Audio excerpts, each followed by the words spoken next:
Biglang nagising si Sarah sa kalagitnaan ng gabi.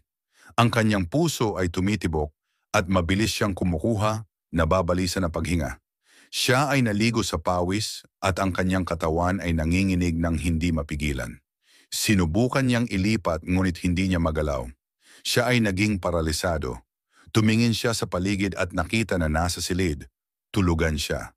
Madilim at malamig at ang tanging tunog ay ang kanyang orasan. Ngunit may mali. Ang hangin ay makapal na may isang hindi nakikita na presensya. At naramdaman ni Sarah na pinapanood siya. Ipinikit niya ang kanyang mga mata at sinubukan huminahon. Ngunit ito ay walang silbi.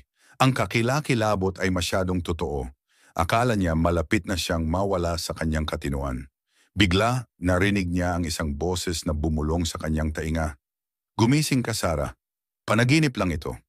Binuksan ni Sarah ang kanyang mga mata